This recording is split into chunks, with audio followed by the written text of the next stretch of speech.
Ladies and gentlemen, the Brit Pack United Nations is back, and I'm not going to lie, we'll admit something straight off the bat. We were having a great conversation before we even hit record. So I'm like, Goze, hit record. Let's just get this thing on the road, because we were just talking Mirko Cro Cop, right? Just to fill you guys in, because you weren't at the start of this conversation. I've just got back from Croatia. I was away for a week with work, which is why we didn't have a United Nations last week. And I was just relaying a story whereby basically the guys running the hotel bar where I was staying looked after me royally for the rest of the week, because I dropped Mirko Cro Cop's name into conversation very early on in proceedings and let them know that I'd interviewed him and all the rest of it. And that led into a story about interviewing him in Poland. And that all went swimmingly after a bit of a grumpy start. And now we're talking about walkout songs and the great debate. And even John Morgan of MMA Junkie, me and John have very contrasting views on this. He hates the fact that Mirko walks out to Wild Boys by Duran Duran. He thinks it's like one of the worst walkout songs ever. Personally, I love it. I think it's great. I think it's unique. I've never heard anybody else walk out to it, except for as like an homage to Mirko. So Gorgeous Georgian goes to OGs of MMA Junkie Radio. As always, are here. The United Nations would not be the United Nations without them. And we were just chopping it up, talking walkout songs. And at the moment, Duran Duran. George, are you pro or anti when it comes to 1980s new romantic music as a fighter walkout song? That's my era. So I'm a huge 80s fan, and 80s music fan, 80s in general fan when it comes to pop culture, everything.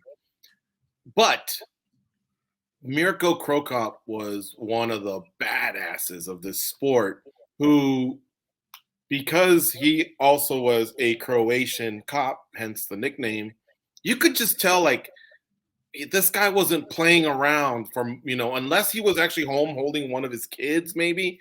Like this guy was all business. And so then when you're seeing this guy destroy people in Pride and then, he moves over to UFC, something has to it feels like it all has to like blend in. And that song early on, Simon, stood out to me as like a fumble. Like, what are you doing? Why are you walking out to this? To go even further, I like Duran Duran, honestly. But Duran Duran's kind of like, you take your bird to a Duran Duran concert, like on Valentine's Day or her birthday or whatever. You don't suggest that to Mirko Cro Cop for him to walk out to one of their songs. None of their songs really kind of give off that vibe. I'd say about the sixth time he walked out, it grew on me.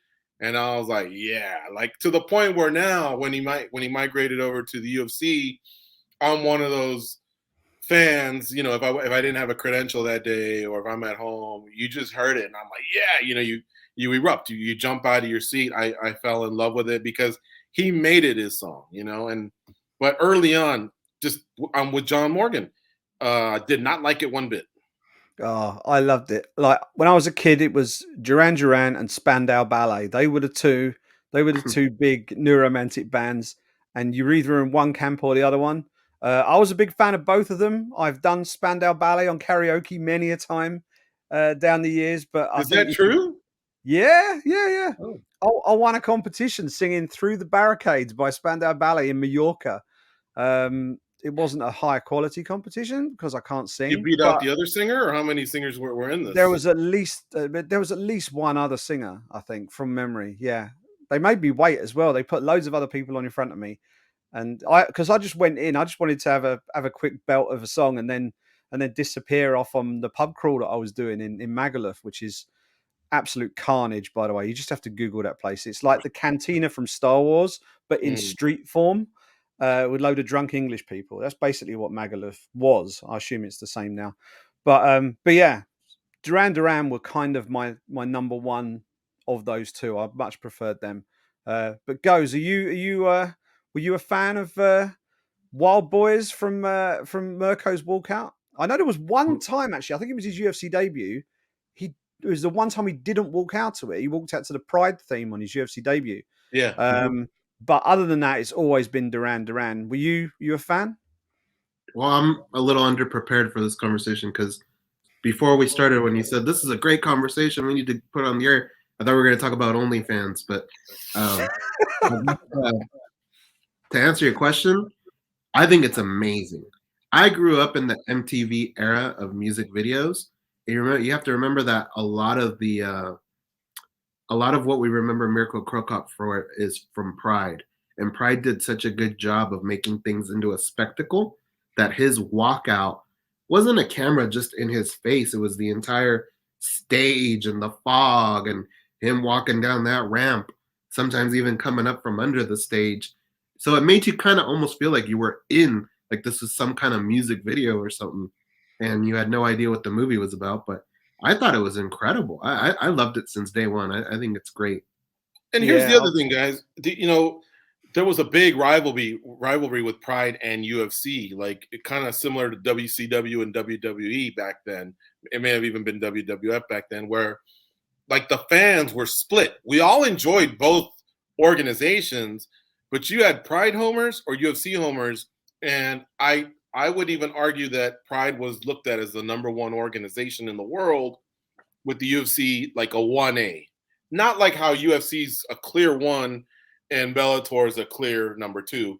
It was like a 1 and 1A, and um, everybody enjoyed both. But now you have, if you're someone that's flying, the Pride Fighting Championships flag, you watch, man, if they ever meet up and co-promote and blah, blah, blah, my guys and these guys. So now all of a sudden, Mirko Cro Cop's this big time free agent signing. He comes out and, you want the crowd to kind of also embrace him, right? The UFC crowd to embrace him. And so to walk out to Wild Boys, you're like, the UFC crowd's not about that. UFC crowd's such a rock, heavy metal, or a hardcore hip hop song, like a gangster rap song. So to come out to Duran Duran, ooh, like right away, you're thinking, he's not gonna. It's gonna take him a while. Kind of like it took GG about 6 fights to finally go, oh, that's his song. Because by then the head kicks, were basically doing the talking for him. But you want other fans to embrace him. I'm like, that's not the song. That's not the song that jumps out at you in his first appearance. And let's not forget the first one. If I'm not mistaken, I think he beat that guy from San Diego, Eddie Sanchez. Eddie Sanchez. He didn't look that great, and so everybody's like, "This is the guy, Pride. These are the guys you're sending over that we're supposed to be so scared of, or whatever." And then the next fight is the Gonzaga fight where he gets clipped. Yeah. So yeah, man, that the song didn't help. The first couple results didn't help. You just had to go, well, look at the highlight video prior to him walking out, and But yeah, it was a whole package type thing. Well, let me let you into a little secret. Mirko Cro Cop is the reason why I am even involved in this sport. He was Really? he was my first experience of getting into this weird, wacky, wild world of mixed martial arts. It was my bachelor party, as you would call it, my stag do, as I would call it over here. We were at a go-kart track in Bournemouth, England, which is a town on the south coast of England, for those who don't know England too well. And usual sort of situation on a bachelor party. You go out, lots of drinking involved, and during the day you have a bit of a lads activity. You might go out shooting clay pigeons, or you might do a few different things, outward bound activities. I picked go-karting, so we went to this go-karting center. We've all got the race suits on. We've got the crash helmets ready. We've got the race gloves. We're waiting for the party that were on before us to finish their session, and we're in the waiting room. And there's a tiny portable TV just mounted up in the upper corner of the waiting room, and it had some sort of combat sport on. We couldn't work out what it was. And this guy came out onto the screen. We thought, my God, look at the size of him. He was like the biggest human being we'd ever seen. It made it look even bigger that he was on like a tiny TV. He just seemed to fill the screen. And he fought what looked like this really little guy. And the really little guy was Mirko Cro Cop. The absolutely massive guy was Bob Sapp. And it was their K1 fight.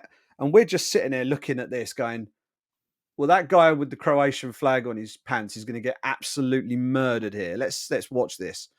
And of course, that's not what happened, is it? Cro Cop stayed on the outside, hit him with a few leg kicks. And I think it was a straight left to the orbital bone. And then Bob Sapp's down on the floor, literally crying.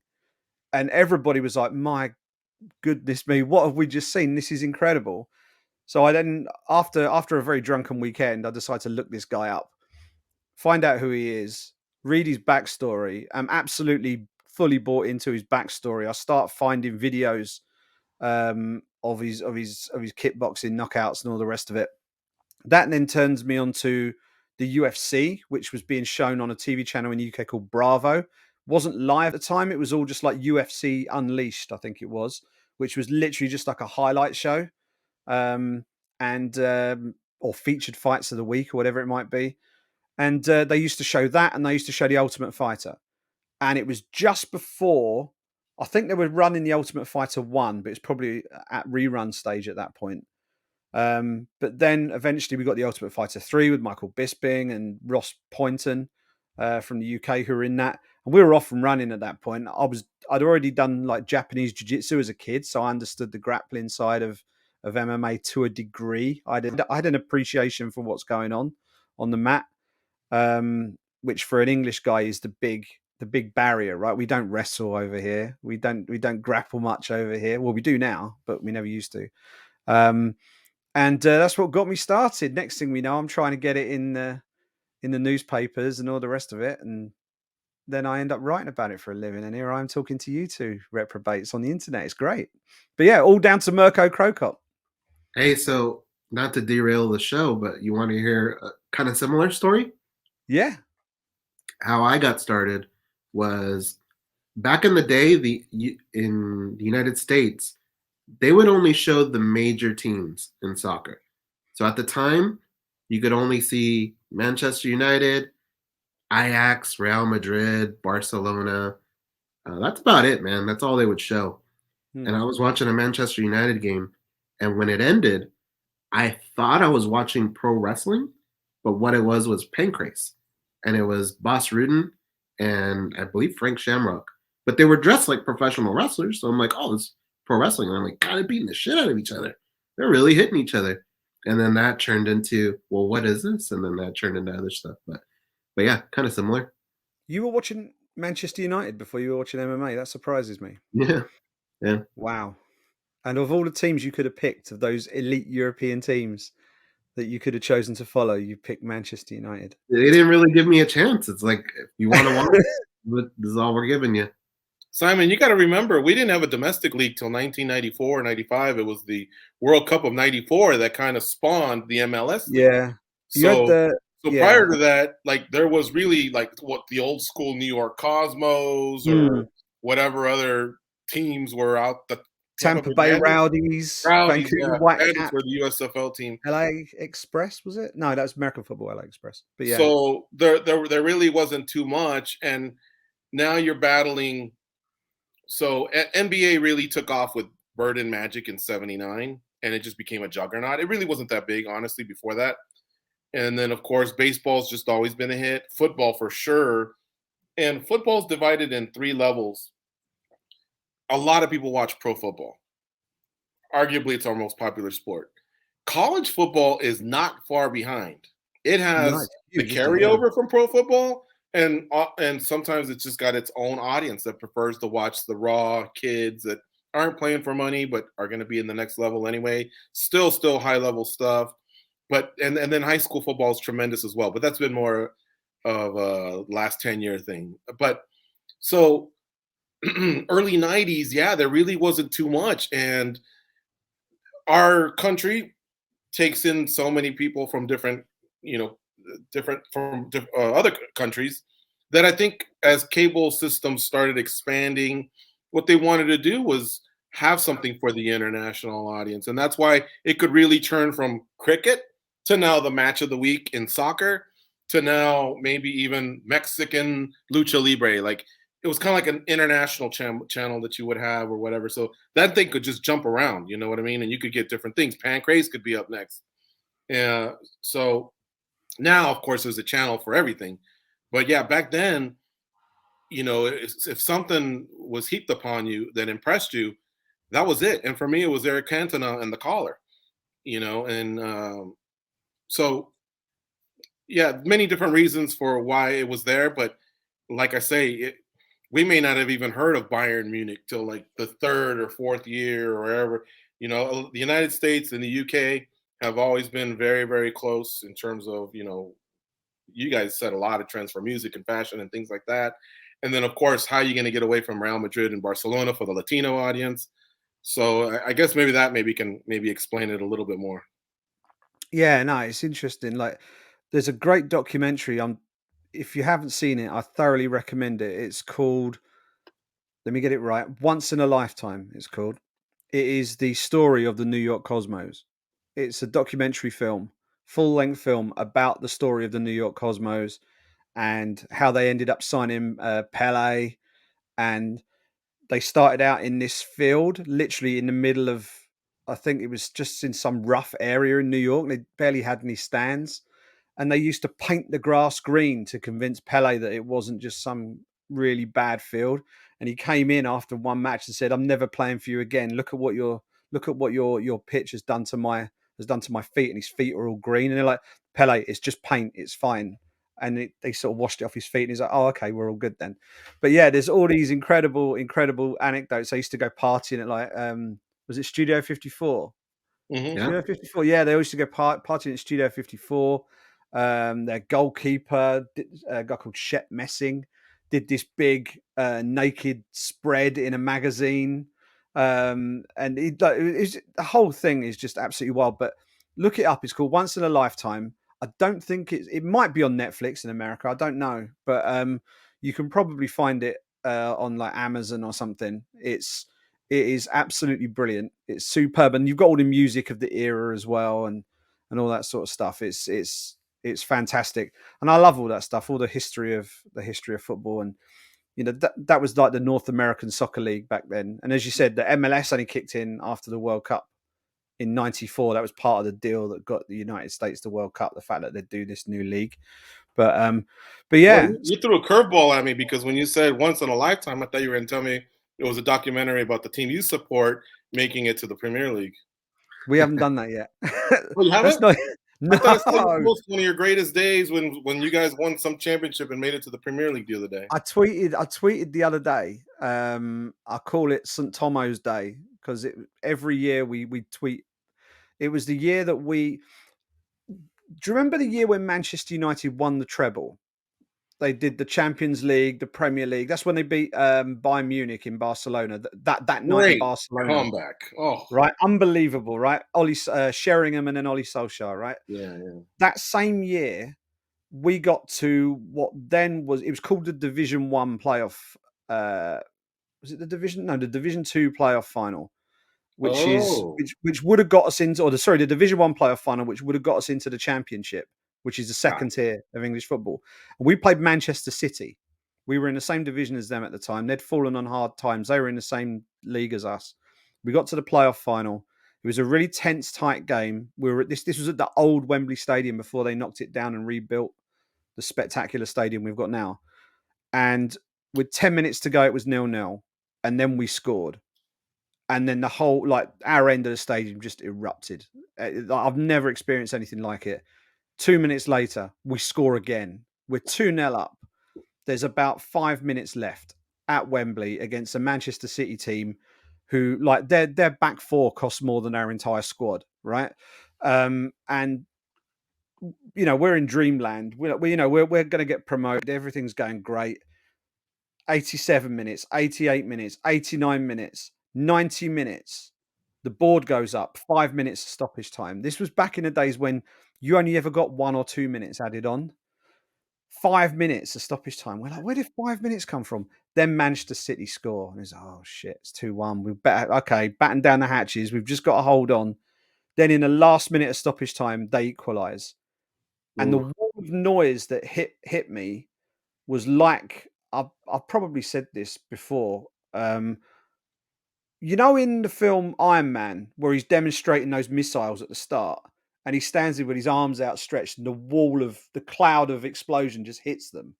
That's what it felt like, but in like noise form, with the noise of the Manchester City fans when the ball hit, because light travels quicker than sound, so you see the ball hit the net, and there's that oh shit feeling.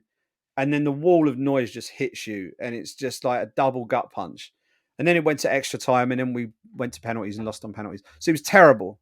Everything was bad. Like we was like, well, that was our chance. gone. So you were tweeting sarcastically that No, because the game that I'm telling you about is Yeah. that exact same game the following year. We had all that happen to us against Man City, and then the following year, it was like, right, we need to regroup.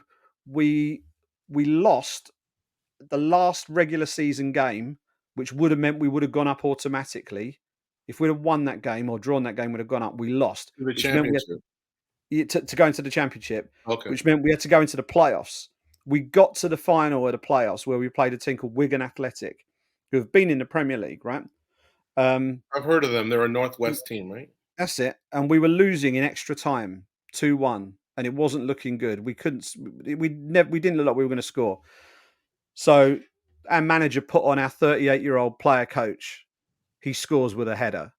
Everyone goes nuts. He puts on another sub, a little Scottish striker called Andy Thompson, who scores with a diving header in with a minute and a half left of stoppage in extra time. We get promoted. It's the only time I've ever cried at a sporting event, and that was it. And that was the game I was tweeting about. St Thomas Day, we call it. I thought you guys had made it to the Premier League. Okay, that's my bad. Seriously, we've beaten Premier League teams in the FA Cup. We've knocked Premier League teams out of the FA Cup a few times. That year we knocked out 2 in one cup run. Really? We knocked out Bradford City and Sheffield Wednesday in back-to-back games. But yeah, it was a mad year. But this is an MMA podcast. Why are we talking about Gillingham Football Club? One last thing. Narrowing the audience a little bit, but yeah. Before we pivot real fast, last thing. What's the greatest comeback in Champions League? Man United, the one we just discussed, or when Liverpool was down 3-0 to AC Milan and they came storming back? That's the one. That's the one. How is that the one? What do you mean, how is that the one? They were getting... The other one was like... They had 45 minutes to sort that out. This one was like literally 89th, 90th minute. Like, I mean, they even pulled what's his guts? The German Lothar Matthäus. Mm-hmm. Yeah, Lothar Matthäus. They even pulled him. Like seriously, like that was it, man. Those guys were already engraving that trophy. Only one goal though, George. It's only one goal. 1-0 is not a danger. 1-0 is never wrapped up. Right, you are one slip, one bad decision by ref, one mistake by defender. But the time, it's the time I'm arguing more than anything. It doesn't matter. Like if you're 3-0 down and you haven't had a kick, and it's half time in the Champions League final, and literally every chance the other team's had, they've put in the net, and you've not had a sniff. You've got to completely change everything. It's not. But you got the substitutions. You got plenty of time. So many things can happen. Maybe another yellow card leads to a red. This is literally where like you can't. There's nothing you can do, man. You can't reverse the time. Like we've gotten close. It doesn't matter. We're down to like just a couple minutes, and in a couple minutes, that crowd is going to go nuts. The confetti is going to drop on them, and we go home, and the trouble is over. Instead. So they flipped the script. I mean, and it's one of the most. I'm not belittling it. I'm not belittling it by any means, but it's the way you said it though. When I went, is it the 99? And you were like, this, no. No, I was just like, the 3, and you go, oh yeah. Yeah, it is. Just like statistically, coming back from 3-0 down is harder than coming back from 1-0 down. Well, it's close. No, I mean, you were convinced. Here's the thing, right? And this will clench the argument, and you'll admit I'm right. If it's 1-0, yes, there's not a lot of time left, but you only need one goal. Because once you've got that one goal, that opens it all up again. You have extra time, you have penalties, right? Mm-hmm. It's not like that's the end of the game still. You still got more. You score a goal, you've bought half an hour of time, right? In the Liverpool game, you've got 45 minutes. Right, but you need 3 just to get level. 3 just puts you on parity. So I mean, like that's Herculean. Okay. Let me flip it on you. Your life's at stake, right? And I tell you, you're down 1-0 with 1 minute to go. Otherwise, it's over for you.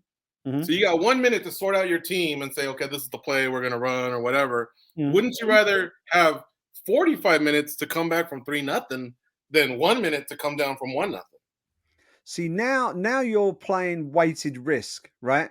But also you got to bear in mind everything else about it. You got to bear in mind the opposition as well. That AC Milan side were ludicrously good.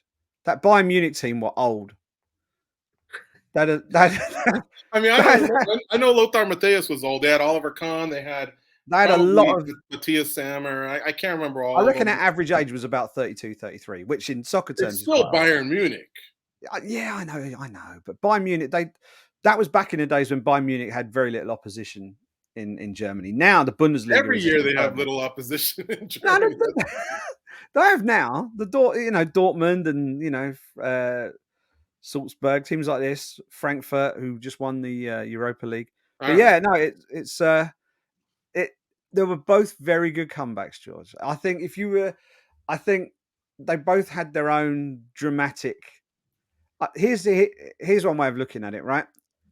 You both had mountains to climb. You had to climb yours faster, but Liverpool, you had to get to like Kilimanjaro. You had to climb Kilimanjaro quickly. Liverpool had to climb Everest. That's the difference, right? Both had to top a mountain. The size of the mountain was very different, and you had different times to do it. But I think Liverpool's comeback was better. Not to belittle Manchester United. They were both incredible as well. All right. Well, yeah, you seem like you're set and you dug your heels in. That's fine. I think more than anything, it was the response where you were like, oh, like, why am I even saying this? I'm such an amateur for even bringing it up. But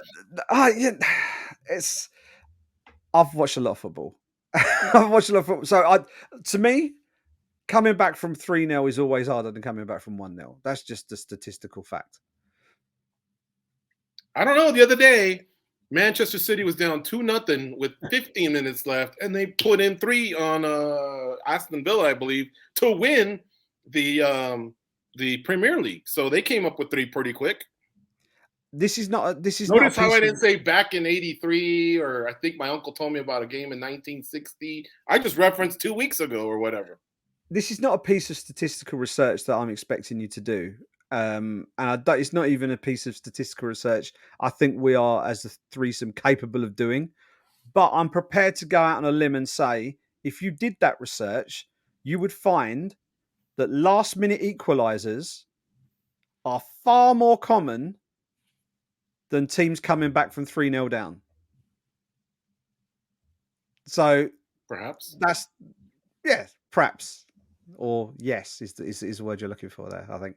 But yeah, no, I think not that was a great moment, brilliant. I don't know what commentary you had on it when you watched it in America, but the commentary on that Manchester United Barcelona game from an English commentator called Clive Tildesley, who scandalously is no longer commentating for ITV in the UK, is one of the best pieces of commentary ever.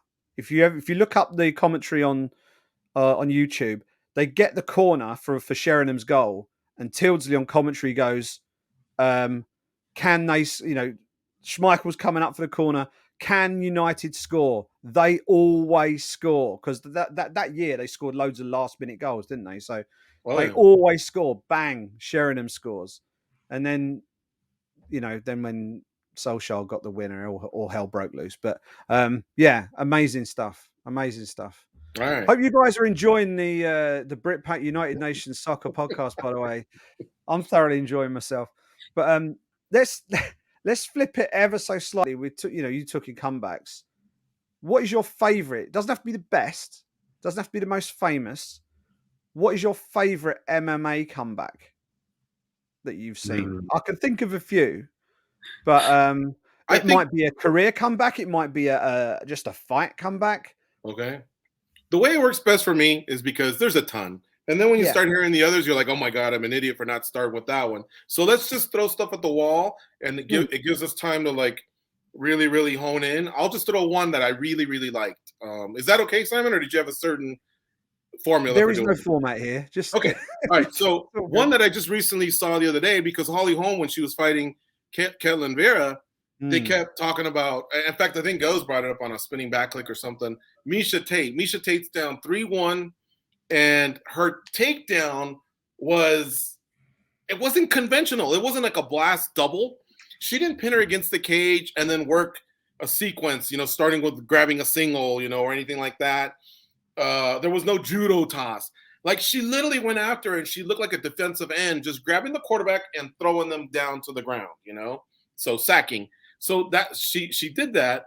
And then when she got her down and she took that back position, Holly Holm defended, and hats off to Holly Holm, by the way, who was in a tight choke against Oliveira a few weeks ago and got out of it. But that's where I was having those memories. But I remember they even did a complete flip, and Misha hung on for dear life. She knew this was it, cinched it in, and to come back and now be able to say, I'm a UFC champion because of that grit, not giving up. I thought that was that one's up there. Like, I mean, we could probably sit here and do a 24-hour show, and it would be hard to bump that off my Mount Rushmore of comebacks. But that's just to get the party started. And now I'm going to think while you guys talk. That event was one of the maddest. I've been to a lot of MMA events and UFC events that have been crazy. There's always some sort of madness that happens. That was UFC 196. I was front row of press row for that event. And that was the night that Nate Diaz submits Conor McGregor and wasn't surprised. And that event built up beautifully. Donald Cowboy Cerrone was in the front row of the crowd, literally like where I was sat. You've got the walkway where the fighters come out from the corner. At the start of the fight, the other side of the walkway, Cowboy Cerrone's got like a tall boy of Budweiser on the go, sort of giving us the thumbs up as Katy Perry's over the speakers. Was he sitting in Anthony Smith's mom's seats, or was he in his own seat? I don't know. I don't know. I'm not going to get involved in that. I have no idea what you're talking about. No, I haven't. Go on. Anthony Smith was telling Michael Bisping that when he fought John Jones, so probably another UFC altogether, Dan Blazarian, the Playboy guy, famous Instagram guy, him and Cowboy Cerrone allegedly, I don't know what I'm supposed to say here, but kicked out Anthony Smith and his mom and his wife out of their seats. They were so drunk, they were just like, no, these are ours. Kind of bullied him over. Luckily, the UFC came over, found chairs, sorted it out. But Smith said he was so bitter that when he heard about it, when he crossed the curtain on the way back after the loss, he said, if I would have seen Blazarian, I would have ended him. He was that mad. Retelling the story years later. Blazarian since then has said, wasn't me, basically. But yeah, I mean, we can talk about that. I don't want to get away from that. Yeah, no. He had a kid next to him, so I don't know. I'm assuming it wasn't a relative of Anthony Smith, but yeah, that whole event was nuts. That whole event was absolutely nuts, and that was a real feel good moment. I know Holly's a very popular fighter. She got a good reception from the crowd in Vegas that day, but that was a very pro Misha crowd that night, and as you said, she was clearly at least 2 rounds, maybe 3 rounds down on the cards going into that last round. She tried for most of the fight to get Holly down and couldn't, or certainly couldn't keep her down if she did get her down. And she just had to go for it in that final round. It was an amazing comeback. And brilliant win. Goze, what you got on your little mental short list that I saw you? I could see the little cogs going in your head. You must have at least 4 or 5 now, right? No, because the first one that popped up in my head was Nick Diaz and Takanori Gomi in Pride. Mm-hmm. Diaz took a beating really, really bad and was able to submit Gomi at the end of that fight.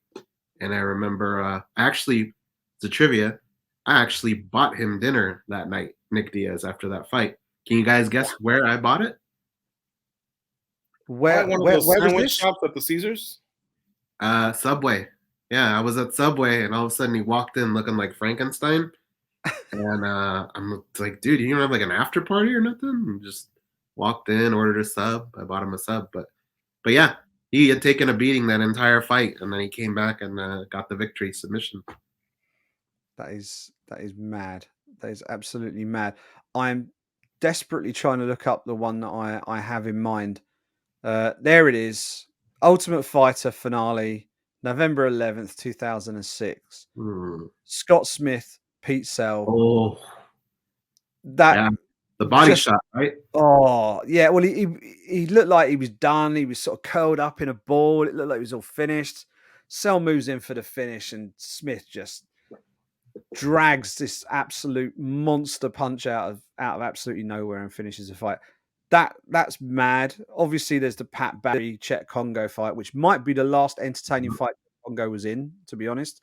I haven't seen him in too many fun fights since then. He's just, I don't know, he's got everything going for him, but he just hasn't been in too many great fights lately. And he's fighting against Ryan Bader the other week was not a fun one to watch. But yeah, that's Pat Barry comeback by Chet Congo was a big one. And if you're talking career wise, go on. Frankie Edgar and Gray Maynard. Frankie Amazing. Edgar was doing the chicken legs, right? Yeah. Jairzinho Rosenstruck against Alistair Overeem. I think he's down 4 rounds to nothing and pulls out a miracle in the last round. There's so many. I had one more on the tip of my tongue, but I forgot. Oh, well, this one isn't like tremendous, but it's recency bias. Michael Chandler arguably had Oliveira done and pocketed a 10-8. I don't remember looking at the scores, but probably could have pocketed a 10-8 in round 1, and then how quickly in round 2 the fortunes changed. If that first round had been 30 seconds longer, Michael Chandler would be the UFC lightweight champion.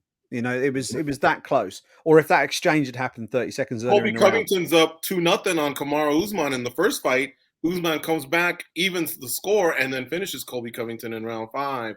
So not a 4-0 scenario, but still a title fight. Kamaru dug deep.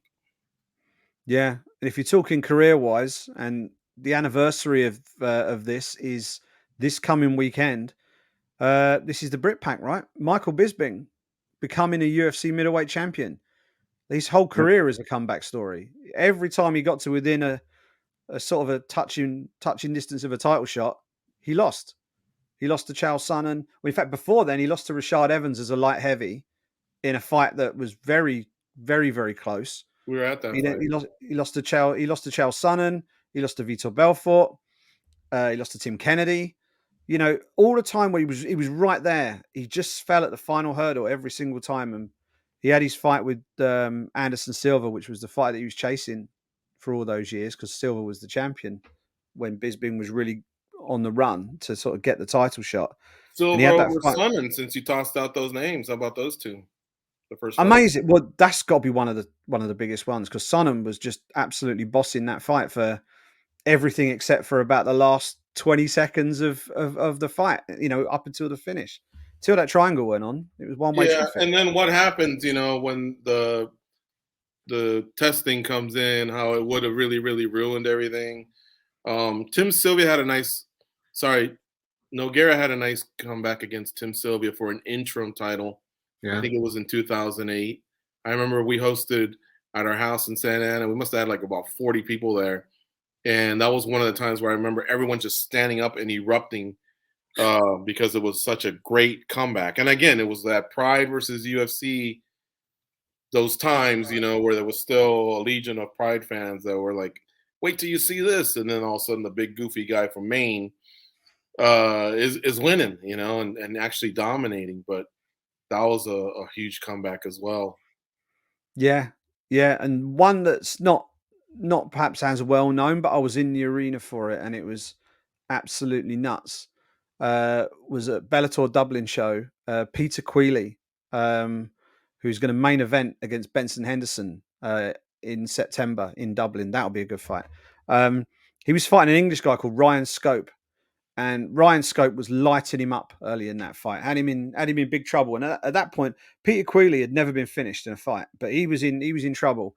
And then somehow Queally just roared on by this absolutely rabid crowd of like 9,000 absolutely hammered Irish fans, just turned the fight around, finished Ryan Scope, and the whole place just exploded. It was to be in the building for that was very, very special. That was a mad event as well, and a mad comeback. Not perhaps the biggest in terms of scale and in terms of peril, but a guy turning the fight around and just like the reaction from the crowd, that was pretty special as well. What if Nate had finished Leon about a year ago? Remember the 5th round, he kind of like chicken He legged had him him a on little bit. skates, didn't he? He definitely had him on skates in the last I mean, few think about seconds the of that match. trajectory of how he's going to say, now I need to fight Usman or who knows what. But I mean, we might be looking at a whole different thing. And Leon obviously falls back in line. But all these fights, what if in that second Diaz McGregor fight, Diaz gets the nod. I can't remember if it was a split decision or not, but I think it was. Now all of a sudden McGregor is not fighting Alvarez to become champ. You know, he's probably looking either at going back to 45 or, you know, I don't know what's going to happen, to tell you the truth. And maybe Floyd Mayweather isn't as interested in fighting Conor McGregor, because Conor McGregor is obviously a big name as a champ in the UFC. But if he doesn't even get a chance to fight Alvarez after losing to Diaz in the second, that trajectory could be a little bit different as well. Now, one career comeback that I like is Dominic Cruz came back after like 3.5 years, and he blindsided Takeya Mizugaki, I believe is who it was. And then I think that followed up with a win over TJ Dillashaw. That was incredible, because all of those ligaments that didn't take, you know, all the ACL reconstructions that he had, the time off that he had, you know, and then to still come back and prove yourself against a formidable fighter like Dillashaw and reclaim the title. That was amazing. One day I'd like for our United Nations show to talk about, had a fighter stopped just a little bit early, because I could argue that if Dominic Cruz had stopped right after that Dillashaw fight and not fought Cody Garbrandt and just retired, drifted off into the sunset, he would have had something like a 22-1 record. His only loss being Uriah Faber, which he not only avenged, but then he won the trilogy. He would have been able to say, I'm a WEC champ and UFC champ with title defenses, with those setbacks. I mean, he you know, he would honestly have like almost not impeccable record because of the one loss, but right up there, you know. And I have a few more of those, but I think it'd be fun to revisit one of those. Like, had someone just left a little bit earlier, their career, you know, their resume would be just a little bit shinier. Yeah, I've got kind of a reverse version of that, which I can drop in. We should do that on a future show. I'll keep my powder dry with that one, but I like that sort of alternative reality show, we can call it, where we just sort of. I don't know if you're big Marvel fans, but on Disney Plus, Marvel has this thing called What If, and it's like an animated thing where it's like, what if Captain America, what if Peggy was Captain England or Captain Britain instead of Captain, you know, instead of a Captain America, or what if Voltron had won and things like that. And they played out all these different scenarios in Marvel. We can do that in the MMA world. We'll maybe do that on the next show. I quite like the idea of that. But you mentioned Nate Diaz. I want to ask you about Nate Diaz, because he's in an interesting spot, right? He's got, from my understanding, he's got one fight left on his contract. Now, if you're the UFC, if you're of the view that Nate is not going to fight past that one fight for you, then surely you do the Conor fight, because that's the one that's going to do the biggest box office for you. And it doesn't matter if he beats Conor, because Conor's not fighting frequently anyway. And Conor is bulletproof from losses. Like, his stock as a championship contender on paper may be dropping, but from a promotional standpoint, it doesn't make any difference, because he's the biggest ticket shifter in the entire company. If he turns around and says, I want to fight Kamaru Usman for the welterweight title, everybody concerned is going to say, yeah, all right then, including Kamaru, because he wants that cheddar as well. So if you're booking Nate Diaz, well, it's double-sided question, right? If you're the UFC, how do you book Nate Diaz? And if you're Nate Diaz's manager, how do you play this final fight of his contract? How do you deal with this? Because it seems like we're in this sort of impasse at the moment where nothing's happening. Nate sounds like he wants to fight, but nobody seems, you know, but doesn't sound like the UFC want to book him. So what would you do? Okay. How much do you guys think? Just give me round numbers. How much do you guys think Nate versus Poirier pays Nate? Disclosed $500,000, I would say. And then you think he probably negotiates pay-per-views, Nate Diaz? I would imagine so. Yeah, if it's a headliner, then yeah, you've got to give him points. So I would say, like, disclosed pay 500 to 750. Yeah. And then with pay-per-views, does it jump up there, or do you think he's on the bottom scale, just 25 cents a pay-per-view, or what do you think he gets? I would imagine he could probably clear $1 million, $1.5 million. Okay. And Maybe then more. for Yeah. Conor, what do you think it gets closer to, like 5 million maybe that he makes there, or maybe even 10? I don't know. Maybe even more. Yeah. So what Yeah. I would do is I would tell him, it's obvious you want to fight, and go fight Jake Paul. Jake Paul paid Tyron Woodley $2 million. Let's say he doubles that and pays Nate Diaz $4 million. Well, I would pay Nate. Not the $4 million, but whatever he's gonna make. So anyway, here's what I would do. I would pay him if he's gonna make about $4 million from Jake Paul and $2 million from Poirier. That's $6 million. Keeping him around for Conor is probably going to eclipse that. So give him a decent payday for Poirier. Extend the contract so that he fights Conor, and then he can go off and fight Jake Paul. However, if him and Poirier were to have some sort of a classic, or you can tell on paper that this thing's going to be another $1 million payout should they rematch, then you got to compensate Nate for that as well, and keep him around. So you'd have to find some flexibility there, so that if they had to keep him around a little bit longer, it at least eats into what I think he expects to make from Jake Paul. Unless this guy has so much hatred that he would rather make less with Jake Paul than with the UFC, there's nothing that can be done. Like when he was teasing Bellator, what's up? Come on, all respect to Bellator. Bellator is not going to pay him what Jake Paul or the UFC is going to pay him. Why is he throwing that out there? Would he really rather take less than just because he doesn't want the UFC to make more money? I don't know. Some people do roll that way, but I think it all comes down to money. And I think it's just a matter of sitting down and going, well, what do you expect to make the next 2 years? How can we come close to that? But feature you now. It's a waste of time that he hasn't. Him and Poirier should have already fought, and we should already be talking about a possible second fight while Conor's out in Monaco, drinking champagne. He's in a hurry to come back. Here's the thing, right? Jake Paul, even if he can raise enough money to pay him that amount of money, and I'm not convinced he can, by the way. I don't think Jake Paul sells as much as as people think he does. I genuinely don't think he shifts as many pay-per-views as people think he might. Let's say he can. Let's say he can afford to pay Nate $4 million. He's only going to pay him $4 million once, and then that's it. Like it's not like he's going to have a trilogy with him or anything like this. He's going to be one and done, right? And the other question mark is, does Nate want out of the UFC definitively, or does he just want fights? Like he flip-flops in terms of what he says. 1 minute he says he wants a fight, next minute he's hinting he wants out. We don't know. I mean, I would imagine if the UFC can give him a headlining pay-per-view fight against an A-list or A- list fighter twice a year, he'll be happy with that. And all the while he's competitive, then it's worth him sticking around. But I don't know what's in his head. I don't know whether he actually wants to stay or not. What do you think, guys? I honestly think I think both Diaz brothers think exactly the same. I think they try and make money.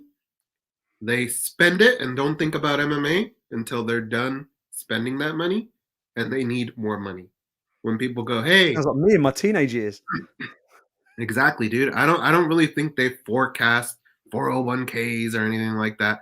I think they just basically put a big chunk of money in the bank, go out and spend and have fun, and when that run low, all of a sudden I want to fight again. I think that's how they think. So yeah, I think he wants out of the UFC. I think the Jake Paul fight probably will make him a decent amount of cheddar. And outside, I feel like probably with the UFC, they probably, especially a person like Nate Diaz or Nick Diaz, I think they lose out on a lot of money from certain sponsors or things that they could be doing that the UFC doesn't allow them to do. So I think he's just over fighting. I think he wants to get out, do that, make money doing stupid things. The UFC, I think, just wants to hold him out and just have him sit on the shelf. I don't really think it hurts his credibility if he takes another loss leaving the UFC. But I do see the UFC giving him whoever they give him. It's definitely somebody that they hope is going to smash him. Well, if the rumors were true and they were giving him Chimaev, it was because the UFC wanted him to get smashed on the way out. Now, now Nate's saying, "Well, I did accept it, except Homeboy was getting married. He wasn't ready to go. He was injured, and it looks like there might be some truth to it because it looks like Chimaev did tie the knot." So, but here's the thing. There's a lot of NFL teams and NBA teams that'll go, "Okay, oh wow, this was a catastrophe. We're going to pay this guy to leave," but they don't do it in a way where there's such bitterness, like what appears to be here with the UFC. And I can't understand why. Is it ego or what? That they can't just figure it out between the two parties. Because at the end of the day, they're both about making money. Figure out what's the money, what's the contract that's out there that Jake Paul supposedly might offer Nate Diaz. And, see if you can afford to pay Nate Diaz for that fight versus someone else until you get to the big McGregor payout. Why would he want to miss out on the McGregor payout, by the way? I don't know. That's a huge, huge mystery to me. But I think the Diaz brothers have misplayed their hand for the last 5 years, because when they both turned 30, they're about 2 years apart, 30 and 32 or 28, 30, I don't know what it was. These guys had become superstars and they could have had some massive fights. And instead they've had long layoffs, some losses. The fans are still there. But man, I really think that both guys could have maybe competed and tried to win world titles during those years, because before Usman, it was Woodley, and before Woodley, it was Lawler. And I think Nick, if he stayed in shape, didn't abuse his body, had something for those guys. I'm not saying he would have won. I just think he gets steamrolled by Usman because Usman's on another level. He's in his prime and Nick's older. But I think the other two he would have had a shot at because he didn't just get blasted by GSP either. I thought there was some stuff there that he had done where he showed me some improvements over what I thought was going to happen. And as far as Nate's concerned, boy, when Nate fought Michael Johnson, he looked great. I mean, he looked great. And then he comes off 10 days notice, fights Connor. And then I think he said, if I can beat him off 10 days, took him lightly. And that's when he got split decision, lost to Connor in the second fight. And then after that, he just hasn't been the same. But when he is on and he's lean and he's ready to go, that guy's championship material. I don't think that Oliveira could submit him and just handle him that way. And I think Nate's capable of beating up Charles Oliveira if they just stood, But again, 5-6 years have gone by. A lot of wasted time, man. Yeah, you talking about Nick Diaz, and we talked about comebacks earlier. We had Bellator over in London a few weeks ago, and Paul Daly had his retirement fight. Unbelievable knockout in a fight that he was losing handily. He was getting just out grappled, and he got up and absolutely demolished the guy. Wendell Giacomo. Yeah. And we had Scott Coker backstage afterwards, and I asked him, just to give us a few words on Paul Daly. And he said that Paul Daly and Nick Diaz was, for him, that was his favorite MMA fight of all time. He said, I've never seen a better fight than that. Certainly never a better one-round fight than that. And you can argue that was a comeback for Nick Diaz, because Daly had him in big trouble in that fight. And then he eventually turned the tables and knocked out Daly. So, yeah, I mean, unbelievable fighters on their peak.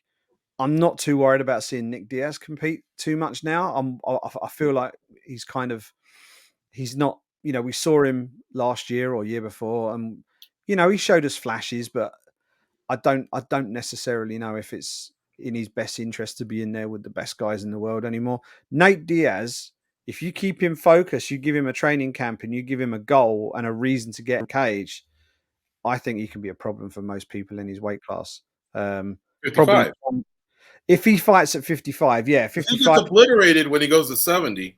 I think it depends on the style, doesn't it? If he goes in there with someone who's a wrestle first opponent, he's going to have trouble, because I don't think he can stop people from taking him down. Yeah, he's got good jiu-jitsu, but off his back it's trickier, right? And there's some really good wrestlers. You know, like someone like Colby or Kamaru would boss him pretty easy. But at lightweight, against guys who want to stand and trade with him, he'd be a lot of fun with a lot of people. Dustin Poirier obviously is a notable option, and that might be the fight we get. Who knows? I'd love for them to add that fight to the International Fight Week card because I'm coming over for that. So, but there's no sign of it, and we're only a month away. So I'm guessing that Nate should ship tell the sailed. UFC. Nate should tell the UFC, all right, I'll wait for Conor. But if I beat him, I get Oliveira if Oliveira beats the winner of Makhachev Dariush. I don't know. We're way looking into the future. And just leave that opening, you know. Now, should Makhachev win? I don't think he wants to go in there against Makhachev. Makhachev's going to do to him probably what Khabib would have done to him. And at that point, maybe you can go, well, you know, like maybe I'll fight Poirier, or maybe that's when I drift off to fight Jake Paul. But use that leverage for crying out loud.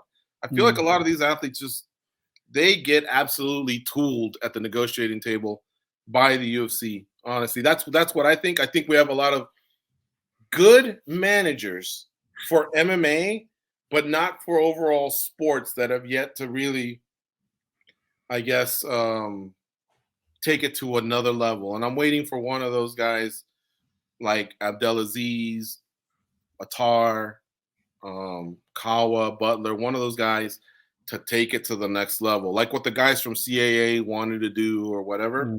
But something just, I don't know, something doesn't sit right. Maybe because they manage these big rosters and they have to handle, take a loss here to get a W here, whatever, at the negotiation table. But I think there should be that type of leverage. Whoever's managing Nate say, all right, I'll shut up and I'll wait for Conor because I know that's the fight you want to make. But if I win it, I get this. Write that into the contract. You can write anything into a contract, honestly. Anything. You know what I mean? Yeah. It's never going to happen. Never, ever going to happen because it comes down to one thing. The UFC doesn't need you. If you disappear, their show keeps going. I mean, look how long we've gone without John Jones fighting. We rarely get to see Conor McGregor. It's insane to think that, right? Henry Cejudo just went bye-bye. That's an Olympic gold medalist. They don't give a dude. They don't give a shit. That's the problem. That's why these managers. Then why won't they give him Poirier? Huh? Why won't they give him Poirier?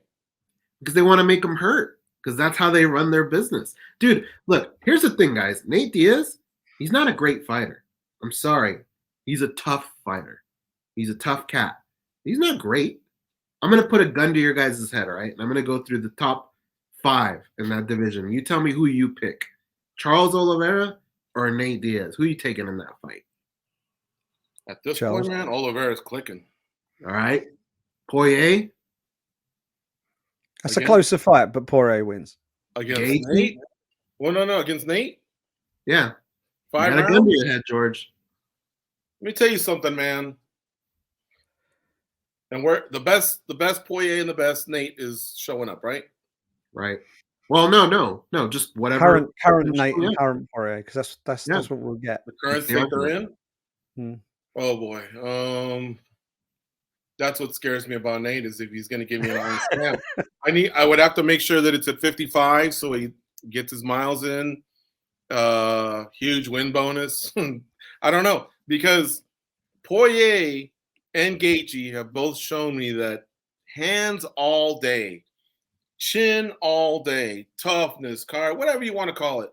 But boy, man, if an opportunity presents itself where wrestling or an opportunity for submissions in play, like they I don't know, it's like they don't really fight off too many submissions, and Nate will not forgive you. You know, if Nate gets you in a spot, he doesn't care. He wants to go in there and piece you up, trust me. But all of a sudden, if the fight hits the ground, he goes after you quickly. So I may go Nate, man. You know, gun to the head. Yeah, Nate and Gaethje would be a very fun fight. That would be a really, really exciting fight to make, and it's not one that I've heard talked about before. Nate Diaz versus Justin Gaethje would be stylistically a brilliant, brilliant fight. Justin Gaethje would be my pick. Justin Gaethje would be my pick because you mentioned the leg kicks, right? But I do think that would be an absolute firefight for as long as it lasted. It would be brilliant. Yeah, your point about would you back Nate Diaz against the top 5? No. Does that mean he's no good?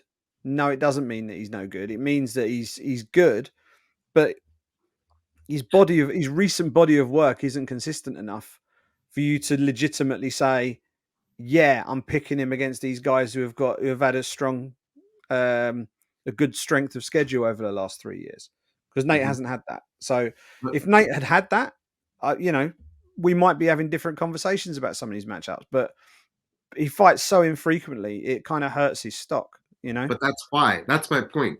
That's why I think he fights so infrequently. Because if he did fight frequently, there would be a lot of these L's that we'd have to talk about, that he'd have to come up with some kind of excuse as to why he keeps losing. Like, I mean, after we get after those guys, you're left with Beneil Dariush, you're left with Islam Makhachev. There are murderers in this division. I'm sorry. Maybe like Nate from 4 years ago or something, if we knew he was training well. He is a good fighter, but he's not great.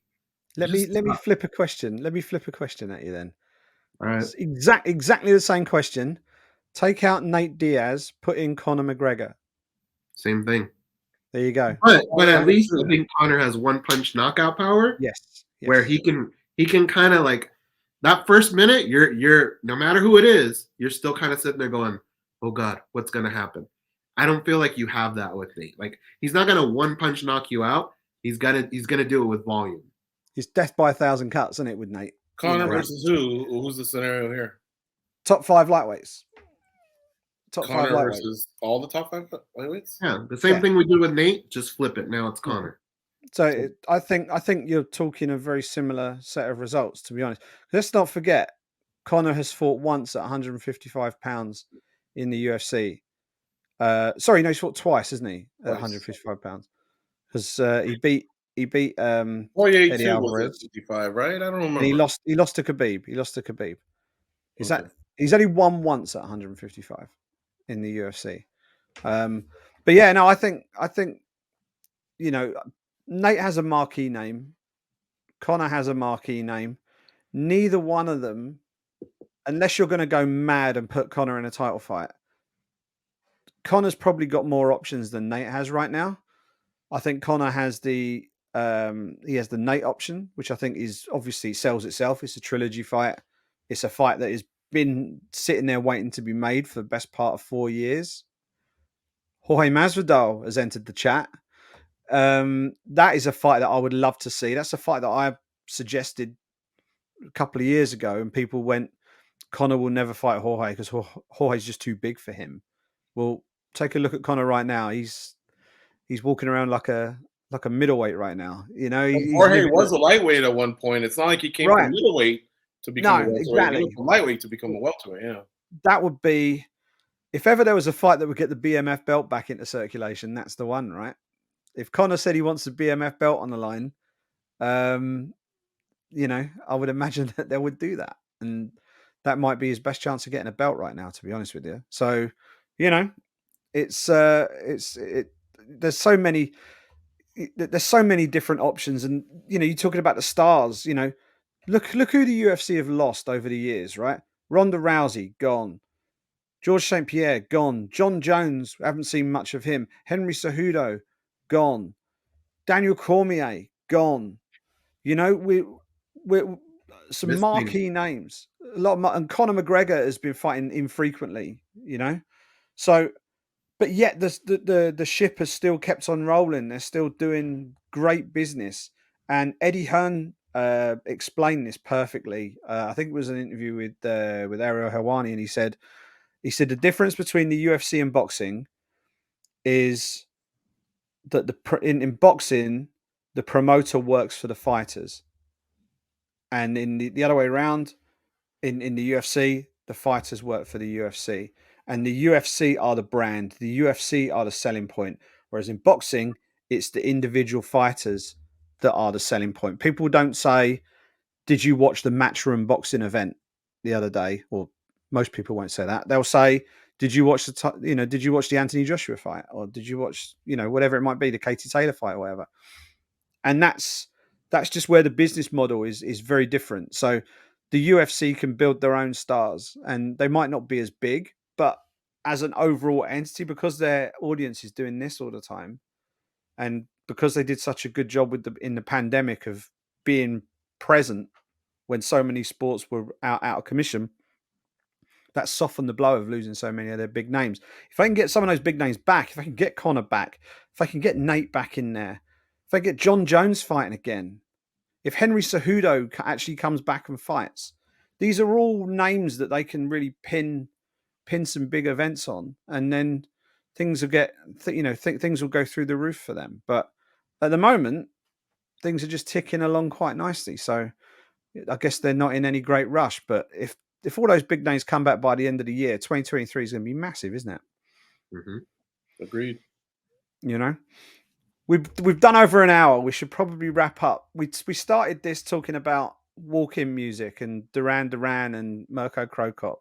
So let's very quickly give us, if you were about to walk through the curtain, walk to the cage and fight for your life, what music do you want playing as you make that walk?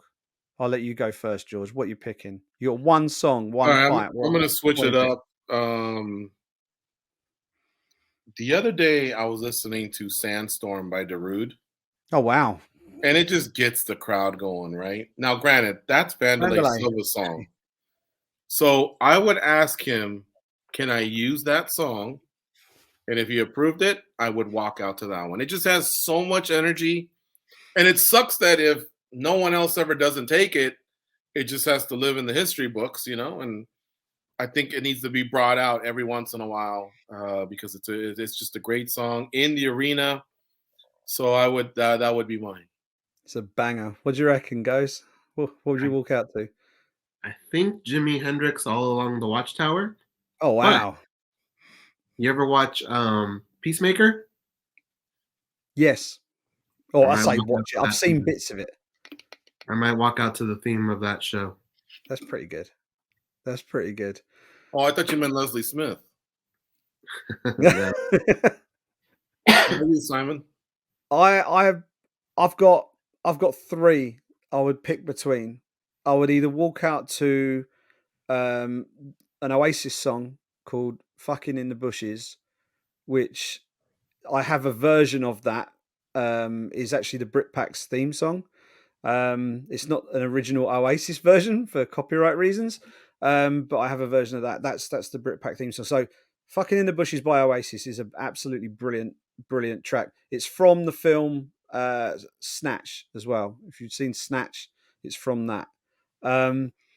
Also, I could walk out to Two Tribes by Frankie Goes to Hollywood, which is an absolutely brilliant song. But if I was picking one track, I'd walk out to the theme music from the movie The Long Good Friday, which is an old English gangster movie starring an English actor called Bob Hoskins. And it's sort of chilling 1970s synth. I'll have to send you a link to it, but that's what I would walk out to. The music, the theme music from The Long Good Friday. Anybody who's listening to this, check it out on YouTube. It's very, very good. But yeah, that would be my pick. Solid. I like them. Right. Hour and 8 minutes, which is a fair bit longer than I thought we would do. We should probably wrap this one up. Thank you to everyone who stuck with us through a rather meandering version of the Brit Pack United Nations. We covered a lot of bases on this show. We sure did, and I hope they did stick with us. I'd be offended if they didn't. All of it was quality. It was top drawer. We even talked about MMA once or twice. It was great. But you got mentioned. But if you want to hear more MMA, you can check out the other Brit Pack show that I do, which occasionally I call the Rundown. We normally do that on a Monday where we recap what happened the previous weekend. This week I talked about the Cage Warriors doubleheader that we had in Colchester. Some great fights on those two cards. UFC Fight Pass. If you haven't checked that out, give it a look.